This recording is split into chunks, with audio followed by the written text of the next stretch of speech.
you, Jesus. I'm Elder Cosme Sims. And we're Jesus Reigns Restoration Ministry. Amen. And this is part 4 of our lesson. It's a must. It's a must. Hallelujah. That we be saved. It's a must that we be sanctified. It is a must that we be filled with the Holy Ghost. Amen. It's a must that I must see Jesus. And I must hear, well done, that good and faithful servant. Amen. Amen. It's a must that we have victory in Christ Jesus. Hallelujah. It's a must that heaven is our home. Thank you, Jesus. Hallelujah. If you turn your Bibles to Acts, the book of Acts 26 and 22. You know, saints, we gotta be a witness. Jesus said, ye are my witnesses. And you will testify of me. If you don't have a whole lot of words, you may not even be called to ministry. You have a testimony as how God saved you to try to win a soul. Amen. You should be able to tell them what the attributes, what the difference was before you got the Holy Ghost and after you got the Holy Ghost. And everybody that I know that got the Holy Ghost, the one thing they came through with was joy. Hallelujah. I'm saved by His power divine. Life is much sweeter. My joy is complete because I'm saved. Amen. I got it. Nothing but the Holy Ghost. I know I got it. Amen. Like the Bible says. Thank you, Jesus. And here it is. Paul is before, hallelujah, he was in prison. Felix had him in prison to please the Jews. And King Agrippa was there, and he asked him to hear what Paul had to say. And King Agrippa said, well, okay, I'll listen to the man. And here in the 22nd verse, he said, having therefore obtained help from God, I continue unto this day witnessing both to small and great, saying no other things than those which the prophets and Moses did say should come. Read that, please. 22 tasoma katika jina la Bwana Yesu Kristo. Basi kwa kuwa nimeupata msaada utokao kwa Mungu, nimesimama hata leo hivi nikiwashuhudia wadogo kwa wakubwa, wala sisemi neno ila yale ambayo manabii na Musa waliyasema kwamba yatakuwa. And what did the prophets and Moses say? What did he say that the prophets and Moses said? They talk about the death, burial, and resurrection of Christ. You can find Jesus in the Old Testament as well as in the New. Amen. And he's witnessing to somebody that was well versed in the law, King Agrippa. Amen. Hallelujah. And then he rehearsed the matter in verse 23 that Christ should suffer and that he should be the first that should rise from the dead and should show a light unto the people and the Gentiles. Read, please. Inasema ya kwamba Kristo hana budi kuteswa na ya kwamba yeye kwanza kwa kufufuliwa katika wafu atatangaza habari za nuru kwa watu wake na kwa watu wa mataifa. When the Pharisees and the Sadducees blasphemed, Paul shook his raiment and said, I go to the Gentiles. They will hear the word. Paulo alisema ataenda kwa wasioamini. Masadukayo walipomletea matatizo, they will receive the word. wao watapokea injili. It was good that God sent me to his people first, but because you reject the word, you reject Christ, I go to the Gentiles. Kwa sababu walikataa Kristo, nitaenda kwa wale ambao sio Waisraeli, watampokea Yesu Kristo. And the Old Testament says about the Gentiles will see a great light and they will believe in Jesus, that they will believe in the Messiah. Na wao mataifa watamwamini Yesu Kristo, wataona mwangaza mkubwa, watafunuliwa, watamtambua Kristo na watamfuata. Hallelujah. People that, hallelujah, that they know not of, that we would consider heathens, dogs, but God had, hallelujah, have remembered us, hallelujah, and we people that with a stammering lip, a people that will obey him, a people, a new covenant, a new testament that he would do in his blood. Kwamba sisi tulitabiriwa ni watu ambao lugha yetu hawaitambui, lakini tutafuata Yesu Kristo na tutamwagiwa Roho wake Mtakatifu. To the Jew first and then to the Gentile. Kwa Israeli kwanza alafu na kwa mataifa. In 24 he spoke, hallelujah, and Festus said, Paul, you beside yourself, man. This too much learning make you crazy, make you mad. Unaona hapo alipokuwa akijitetea hivi, Festo akasema kwa sauti kuu, Paulo, una wazimu, kusoma kwako kwingi kugeuza akili. But in verse 25, Paul said, no, I'm speaking the truth. I'm speaking soberly. What I'm saying is the word of God. Haleluya. Mstari 25, lakini Paulo akasema, sina wazimu, Festo mtukufu, bali nanena maneno ya kweli na ya akili kamili. For the king knoweth that I'm telling the truth and that I'm speaking freely, and he's saying that you know that this thing ain't hid. Everything that I'm saying, he know to be true. It wasn't done in no corner. 26 akasema, kwa maana mfalme anajua habari za mambo haya, nami naweza kusema naye kwa ujasiri, kwa sababu najua sana ya kuwa hapana neno moja katika hayo asilo lijua, kwa maana jambo hilo halikutendeka pembeni. 27, King Agrippa, believest thou the prophets? I know thou believest. And then Agrippa said unto Paul, almost thou persuaded me to be a Christian. Read those two verses. 27 na 28. Haleluya. Mfalme Agrippa, je, wawaamini manabii? Najua ya kuwa wawaamini. Agrippa akamwambia Paulo, kwa maneno machache wadhani kunifanya mimi kuwa Mkristo? Nikitafsiri, let me translate that. That's more accurate.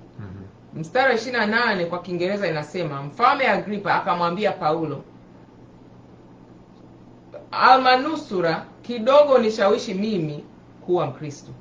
Ndio Kiingereza inasema. He knew that Paul was speaking the truth concerning the Messiah. Alikuwa anajua Paulo anasema ukweli kuhusu Messiah. He knew that he spoke that which the prophets and Moses spoke. Alijua manabii wanaozungumzia ambao Musa aliwazungumzia, anajua maandiko yote, aliyajua. And also concerning Jesus. Na kuhusiana na Yesu Kristo. And he said, you almost persuade me to be a Christian. Akasema yani kidogo unishawishi niwe Mkristo. You said, well, why would he say that? Kwa nini asema hivyo? Unaweza kujiuliza. Because he was a king. Kwa sababu alikuwa ni mfalme. And Caesar was his God. Na Kaisari alikuwa ndio Mungu wake wakati ule. Caesar would take away his kingship. Akajua Kaisari atamnyang'anya mamlaka aliyokuwa nayo. Because Caesar saw himself as a God. Wakati ule Kaisari alijiweka kama vile yeye ndio mfalme. And somebody that he crucified as being a mere man. Na mtu ambaye anaamuru asulubiwa uwawe ni binadamu tu.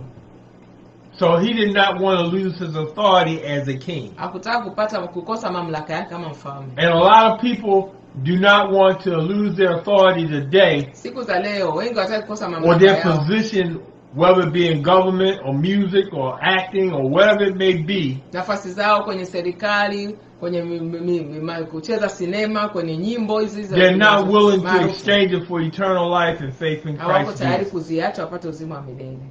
Lazima wamwabudu shetani. The Lord said, what would it profit a man to gain the whole world and lose his soul? Neno la Mungu linasema itamsaidia nini mtu apoteze yote? Samani hapo. Itamsaidia mtu apate yote ulimwengu apoteze uzima wa milele. And what would a man give in exchange for his soul? Nini mtu anaweza katoa badili ya nafsi yake? People are sold out. Watu wameamua kujiuza.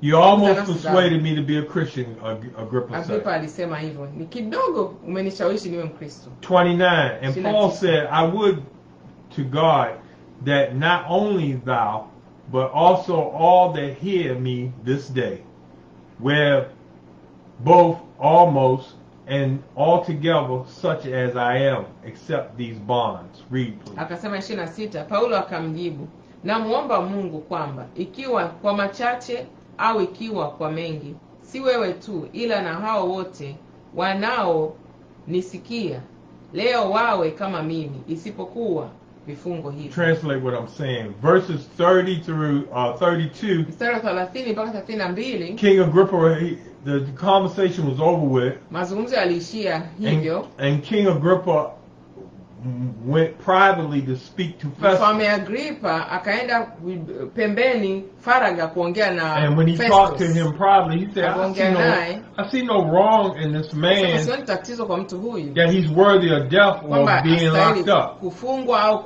kuuawa. But he said, I would set him free, but he appealed to Caesar. Angeweza kumweka huru, lakini ikabidi aende kumwomba Kaisari. I'm not going to judge him, but he wants to go to Caesar. Let him go to Caesar. Kama asinga alitaka rufani kwa Kaisari. Amen. Angeweza kufunguliwa kama asinga alitaka rufani. For the Lord said that he instructed him to go to Caesar to testify of him. Kwa maana Bwana alikuwa amemtuma Paulo aende kwa Kaisari. It's a must that we be witnesses of Christ. Ni lazima tuwe mashahidi wa Yesu Kristo. Amen. Amen. And Paul, hallelujah, he asked the jailer, can he go out and speak to the people? Paulo alimuomba yule anayesimamia jela anaruhusa kwenda kuongea na watu. And he spoke in the Hebrew tongue. Akaongea kwa lugha ya Kiisraeli. And the people listened to what he was saying. Watu wakasikia anachosema. And he talked about that Damascus road. Akazungumzia alikopitia kule Damaski. Where God had blinded him. Mungu alipompiga upofu. And the Lord said, Paul, Paul, why persecutest thou me? Bwana akamwambia Paulo, Paulo, mbona wanisulubu? And he said, who art thou, Lord? Akasema, ni wewe nani Bwana? He said, I am Jesus whom you persecute. Mimi ni Yesu Kristo unayenisulubu. It is hard to kick against the pricks. Ni vigumu kupiga mateke miba. And Paul said in so many words, well, Lord, what is it that you want me to do? Paulo akasema, ni nini unataka nifanye? Arise and go, and later on I'll tell you what to do.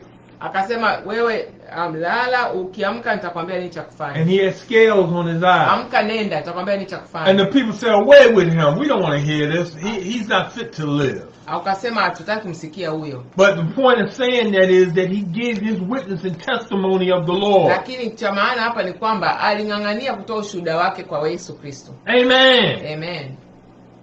And God told Ananias the prophet. Mungu akamwambia Anania nabii yule. He said, go to Paul. Nenda kwa Paulo. Ananias the prophet said, Lord, he persecuted the church. He locking a lot of saints up. Sema yule alikuwa na waga wa Kristo. He said, go to him. Akamwambia nenda. He said he will know how it is to suffer for my name's sake. Atajua ni jinsi gani ilivyo kuteseka kwa jina langu. Hallelujah. Hallelujah. It was all in the plan. Yote ilikuwa katika mpango huo. Hallelujah. Hallelujah. And he besought the Lord, hallelujah, he said, go to him. And he went to him and said, Brother Paul, God has chosen you for this work. Kasema ndugu Paulo, Mungu amekuchagua kwa kazi hii. And he laid hands on him. Kamwekea mikono. And the scales fell off his eyes. Na yale magamba yakatoka kwenye macho. And he said, Paul, what you waiting on? Kasema unasubiri nini? Arise and be baptized, calling on the name of the Lord. Hallelujah. Ulitie jina la Yesu Kristo. Thank you, Jesus. Amen. You can receive the Holy Ghost first, but you got to be baptized in Jesus' name. Many of you are not complete with the plan of salvation. Because you received the Holy Ghost, like in the 10th chapter Acts, where they received the Holy Ghost and spoke in tongues, and Peter commanded them to be baptized in Jesus' name. Or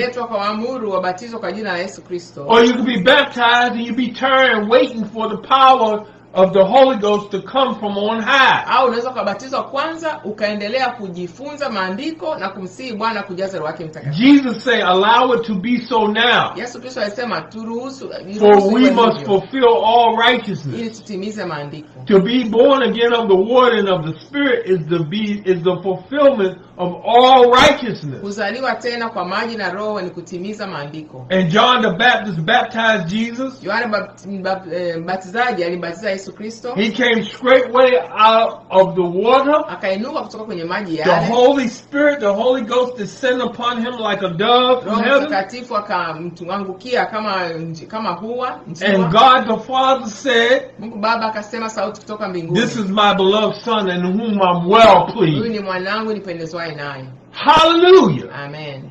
Ain't nothing right but the word. Hakuna kilichokuwa sahihi isipokuwa neno la Mungu tu. Hallelujah. I'm going to let the word do the work. Turuhusu neno la Mungu lifanye kazi. Na mimi naruhusu neno la Mungu lifanye kazi. You can do nothing against the truth but for the truth. Huwezi kufanya chochote kinyume na maandiko. And I know what I say is scripture and is truth. Najua ninachosema ni maandiko. I know the Bible is right and somebody's wrong. Najua maandiko yako sahihi na kuna mtu Hallelujah. Hallelujah.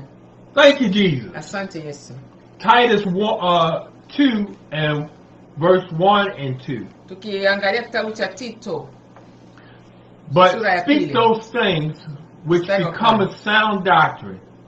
The aged man, those elders, be sober, grave, temperate, sound in faith, in charity, in patience. Amen. Amen. Read that please. Nitasoma Tito sura ya 2 mstari wa 1 na wa 2. Lakini wewe nena mambo yapasayo, mafundisho yenye uzima, ya kwamba wazee wawe wenye kiasi, wastahivu, wenye busara, wazima katika imani na katika upendo na katika saburi. Jesus told his disciples, Yesu Kristo aliwaambia wanafunzi wake, take heed to the doctrine. Kuweni makini sana na mafundisho. They said, because we have no bread. We didn't bring no bread. No. But when he opened their understanding, alipofungua fahamu zao, they knew it was the word of God they had to take heed to. Wakajua ni mafundisho, neno la Mungu wanapaswa wawe makini nalo. Let your righteousness and what you do for God exceed that which is of the Pharisees and the Sadducees. Akasema wema wao na kazi yao wanayoifanya kwa Bwana izidi ya Mafarisayo na Masadukayo. It's a must. Ni lazima that we do what the Lord says. Fanye kile Bwana anachosema tufanye. Amen. Amen. And when we speak, tunapoongea, that we speak, hallelujah, soberly. Tuongee kwa akili timamu. Because God has not given us a spirit of fear, but a power, love, and of a sound mind. Maana Mungu hajatupa roho ya uoga, bali ya akili timamu. Remember having our conversation seasoned with salt, being temperate. Tukiwa na kiasi, having some control. Yametiwa chumvi. Sound in the faith. Heshima ya maana. Speaking faith. Tukiwa ndani ya imani. Being strong in the Lord and being in the power of his might. Nguvu katika Bwana. Walking in the whole armor of God. Kutembea katika, and doing it in love and charity. Katika wema. And having the patience of the saints. Subira watakatifu. Amen. Having patience. Tukiwa na subira. And Jesus said, in your patience you keep your soul. Yesu Kristo anasema katika subira yako utaokoa nafsi yako. Amen. Talk about the patience of the saints, the Bible says. Subira watakatifu. 1 Peter. Waraka wa kwanza wa Petro 1 and 13 through verses 16. I want you to read 13 and 14. Tasoma 13 na 14. Kwa hiyo vifungeni viuno vya nia zenu na kuwa na kiasi, mkitumainia kwa utimilifu ile neema mtakayo letewa katika ufunuo wake Yesu Kristo. Kama watoto wa kumtii, msijifananishe na tamaa zenu za kwanza za ujinga wenu. Interpret what I say. The Lord is saying, gird up your loins, the loins of your mind. Bwana anasema, zifungeni vizuri nia za mioyo yenu. In another passage of scripture, the Lord is also saying, gird up yourself like a man. Kuna maandiko sehemu nyingine anasema tujifunge mkanda kama wanaume imara kamili, watu imara. Be sober and hope to the end for the grace that is to be brought unto you by the revelation, by the word of Jesus Christ. Tuwe wenye akili timamu na tumaini la mwisho wa neema ile ambayo tumeletewa katika kufunuliwa Yesu Kristo. As obedient children of God. Kama watoto wanaomtii Yesu Kristo. Not being caught up in your former lust of ignorance of things that you used to do before you got saved. Amen. Amen. 15. But as he which is called you is holy, so be ye holy in all manner of conversation, because it is written, be ye holy, for I am holy. Read those verses, please. 15, 16. Bali kama yeye aliyewaita alivyo mtakatifu, ninyi nanyi weni watakatifu katika mwenendo wenu wote. Kwa maana imeandikwa, mtakuwa watakatifu kwa kuwa mimi ni mtakatifu. Saints, you got a light to shine. Wapendwa, inabidi nuru yako na iangaze. And Matthew 5:16 said, the Lord said, let your light so shine before men that they may see your good works and glorify your Father which is in heaven. Amen. Kasema ruhusu, Mathayo 5:6 na tafsiri. Ruhusu nuru yako ing'ae mbele za wanadamu ili waone kazi zako njema na wamtukuze Baba yako aliye mbinguni. Amen. That light should not be hidden on a bushel, but it should be high for all men to see. Nuru hiyo isifichwe chini ya pishi, bali ing'ae watu wote waione. Hallelujah. Hallelujah. And that's a command from the Lord. Let your light shine. That's something that you got to do. That's something that I got to do. Ni amri ambayo mimi na wewe tunapaswa kutii. It's a must. Ni lazima. I must do it. Ni lazima tutende hivyo. I can't say that I'm saved, sanctified, filled with the Holy Ghost, and God has given me hallelujah, the light of His Holy Spirit, of the Holy Ghost, and I can't be a witness. I can't say what God has done for me. I can't do. What's the problem? Yaani huwezi kuwa umeokoka lakini huna nuru, huna ushuhuda, huna chochote unachokifanya. Tatizo liko wapi hapo? The problem is another doctrine. Tatizo ni kwamba mafundisho. The problem is a lot of our people, well, I'm saved and I don't have to do anything. Well, Christ, He died on Calvary for my sins, and I don't have to do anything. I don't have to work. I just have to believe. Kuna wengi wamedanganywa. Yaani ukiokoka wewe amini tu.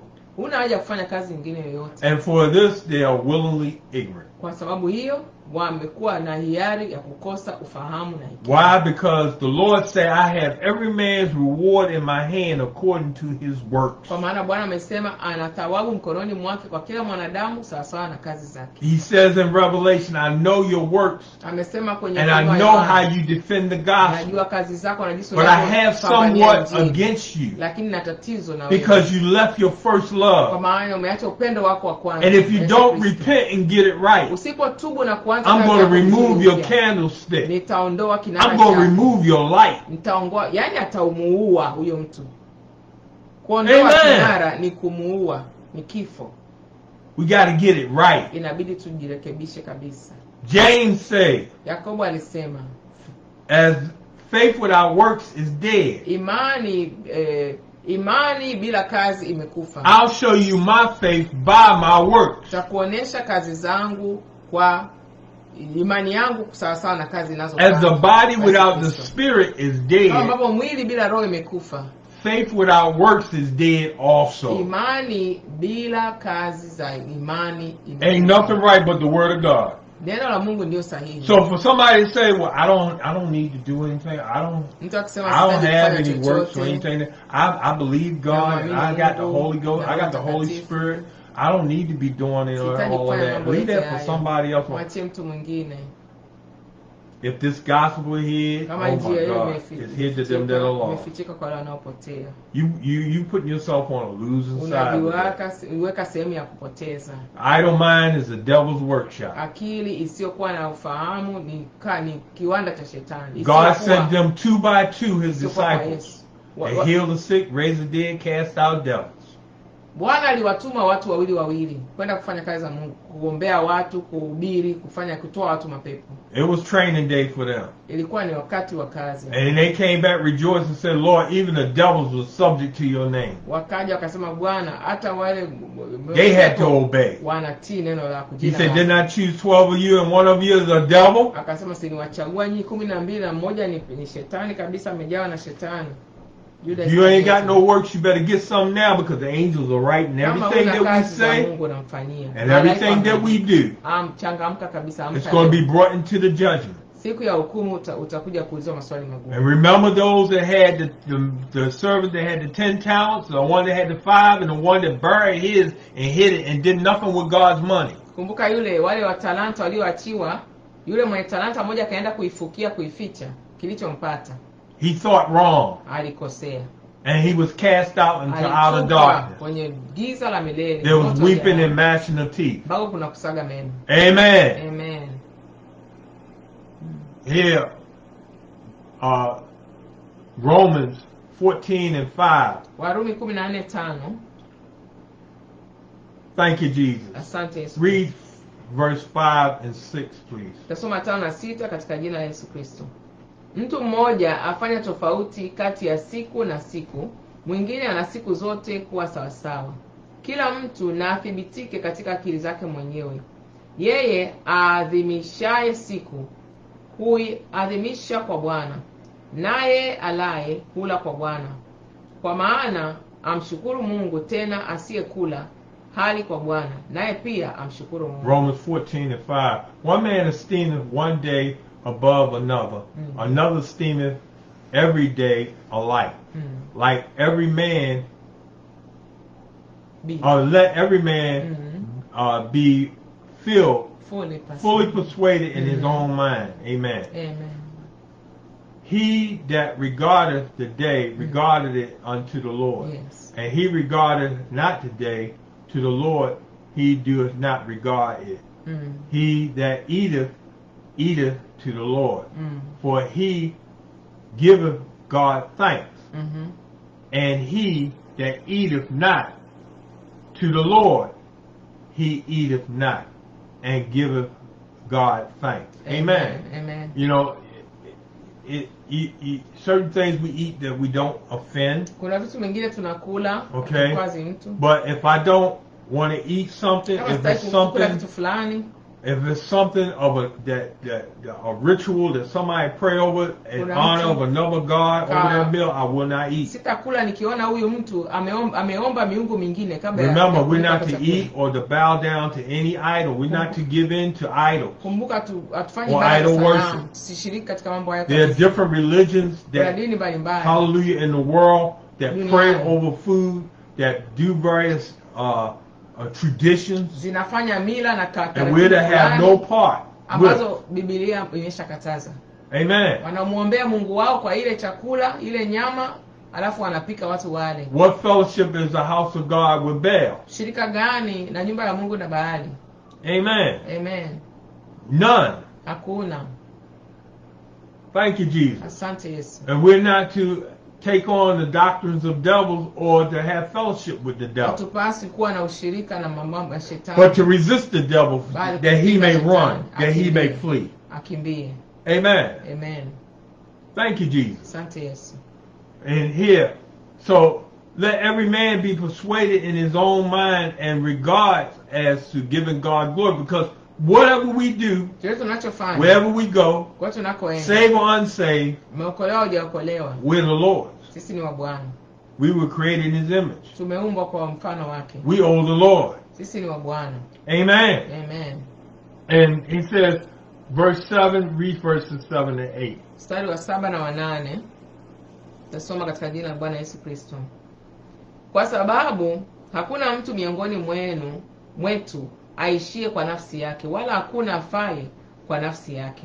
Kwa maana kama tukiishi twaishi kwa Bwana, na kama tukifa twafa kwa Bwana. Basi kama tukiishi au kama tukifa tu mali ya Bwana. For none of us live unto ourselves, and none of us die unto ourselves. Whether we live or die, we are the Lord. We live or die unto the Lord. Amen.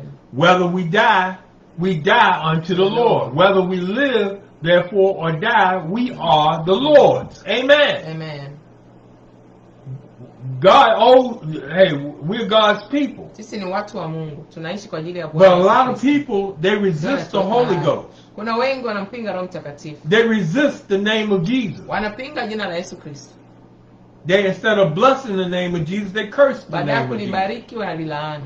And that's to their downfall. Ndio kwa uangamizo wao. To blaspheme the Holy Ghost, there is no forgiveness in this world, the world to come. Kukufuru Roho Mtakatifu hakuna kusamehewa hapa duniani wala milele. Verse 9. Mstari wa 9. For this end Christ both died and rose and revived, that he might be Lord both of the dead and the living. Read that, please. Mstari wa 9, kwa jina la Bwana Yesu Kristo nitasoma. Maana Kristo alikufa akawa hai tena kwa sababu hii, awamiliki waliokufa na walio hai pia. And we're going to conclude our lesson with Matthew 19:16. 19:16. Hallelujah. Hallelujah. And behold, one came and said unto him, Good master, what good thing shall I do, yes, that I may have eternal life? Read. 16. Na tazama mtu mmoja akamwendea akamwambia, Mwalimu, nitende jambo gani jema ili nipate uzima wa milele? 16. And he said, yeah, did you read 16? Ndiyo. Okay. And he said unto him, yeah, Why callest thou me good? Yes. There is none good but one, that is God. But if thou wilt enter into life, keep the commandments. Amen. Nitatafsiri moja kwa moja kwenye Biblia ki. Let me transfer that. That's more accurate. This is not accurate. So, mstari wa 17. Na akasema, kamjibu, kwa nini unaniita mimi mwema? Hakuna mwema isipokuwa mmoja, naye ni Mungu. Lakini kama ukitaka kuingia uzima, chunga amri za Mungu. 18. Now this young man, he come to him, he asked him, Jesus, how can he inherit eternal life? Mtu akuja akamuuliza Yesu Kristo atafanyaje apate uzima wa milele? And Jesus is telling him what he needs to do. Na Yesu Kristo hapa anamwambia anatakiwa afanye nini. And he said unto him, akamwambia, thank you, Lord. And he said unto him, ndiyo. Jesus said, Thou shalt not murder. Correction, let me read again. Thank you, Lord. He saith unto him, which? Jesus said, Thou shalt not do no murder, thou shalt not commit adultery, thou shalt not steal, thou shalt not bear false witness, honor thy father and thy mother, and thou shalt love thy neighbor as thyself. I want you to read 18 and 19. 18-19. Akamwambia, zipi? Yesu akasema, ni hizi: usiue, usizini, usiibe, usishuhudie uongo. 19.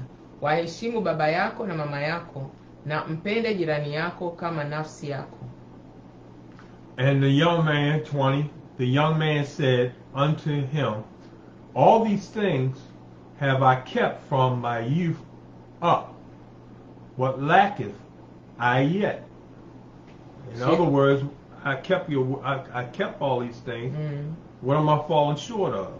Naona kijana huyu akawa naona bado kuna kitu kimepungukiwa ndani yake. Akasema, nimeshika yote haya, lakini nimepungukiwa na nini tena? Jesus said, if thou wilt be perfect. There's that word perfect. Tunaona pa neno kamilifu linatumika. Mstari wa 21. Go and sell that thou hast, and give to the poor, and thou shalt have treasure in heaven, and come and follow me. Hallelujah. Read that, please. Yesu akamwambia, ukitaka kuwa mkamilifu, enenda ukauze ulivyo navyo, uwape masikini, nawe utakuwa na hazina mbinguni, kisha njoo unifuate. And being perfect, not committing adultery, not lying, not stealing, not killing. Usipodanganya, usipoua. Giving to the poor. Usipowapa maskini. Serving the Lord. Wape maskini, mtumikie Bwana. Huh?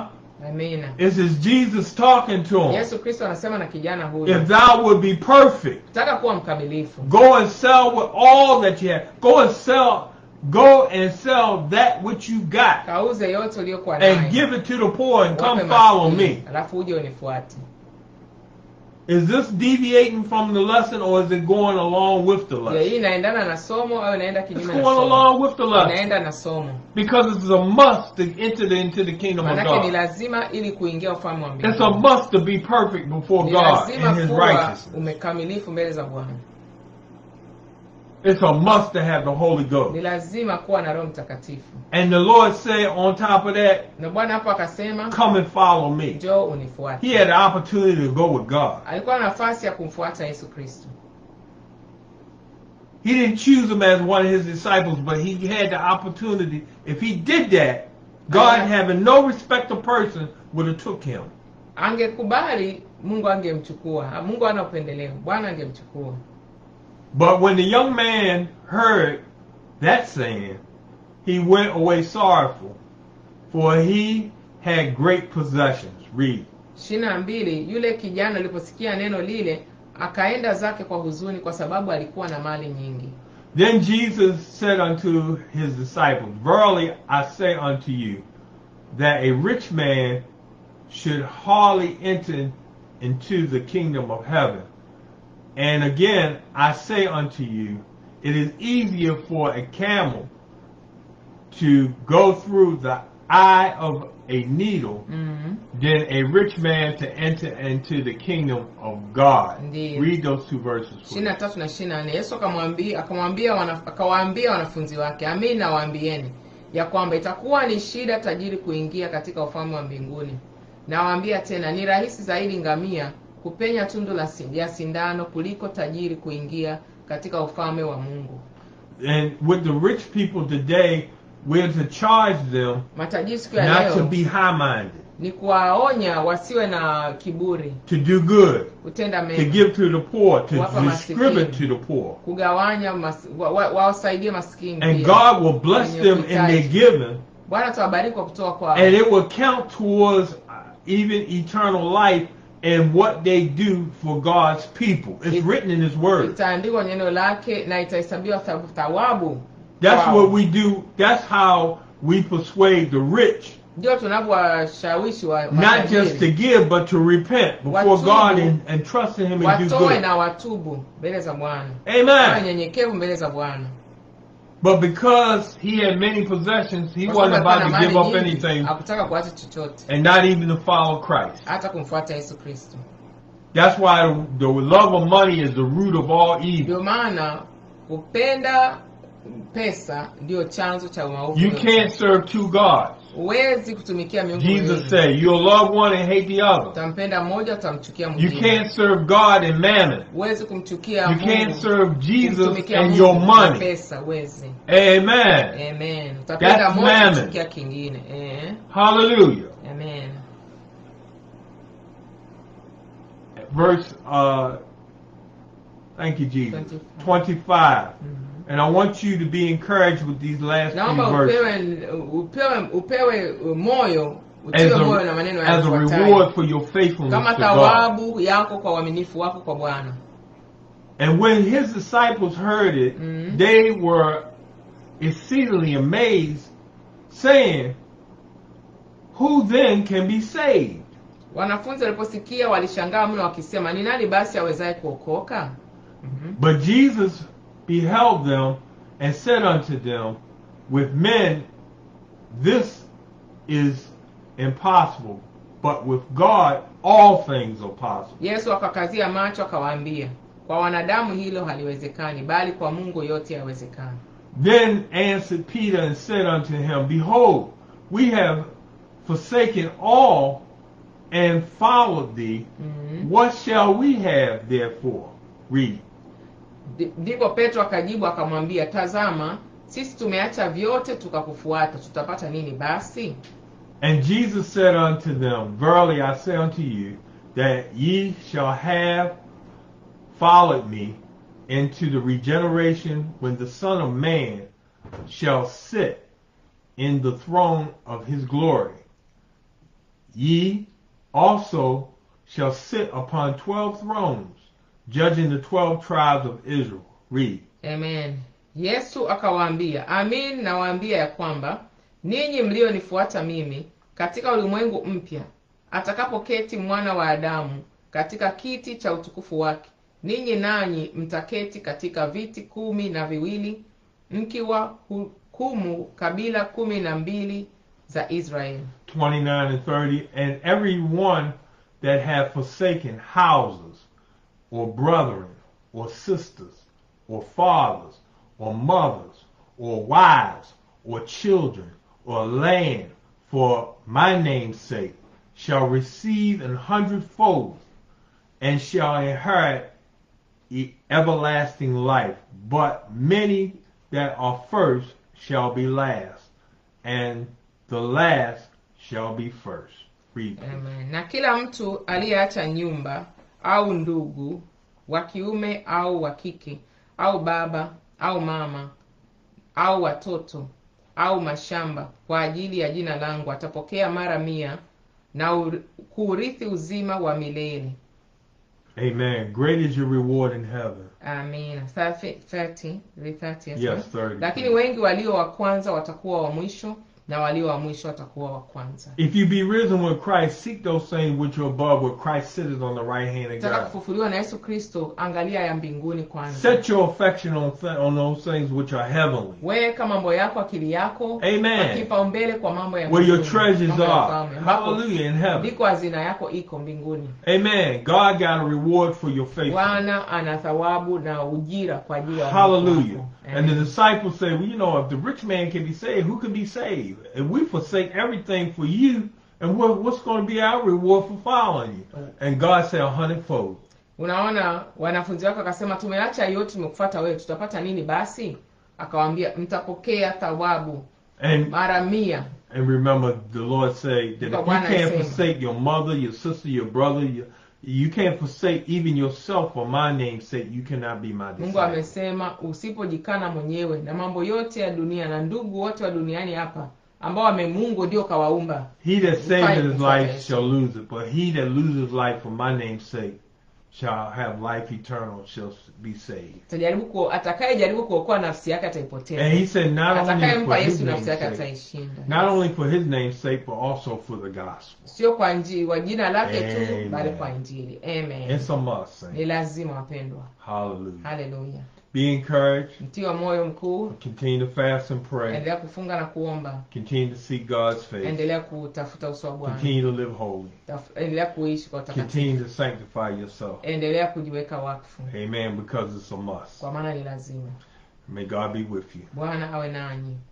Hallelujah. May the grace of God, neema za Yesu Kristo, sweet communion of the Holy Ghost be with us all this day and forevermore. In Jesus' name we pray. And for Jesus' sake we say with thanksgiving. Amen. Kwa jina la Yesu Kristo tunaomba na kushukuru. Amen. Go with God. Mwenende na Bwana Yesu Kristo.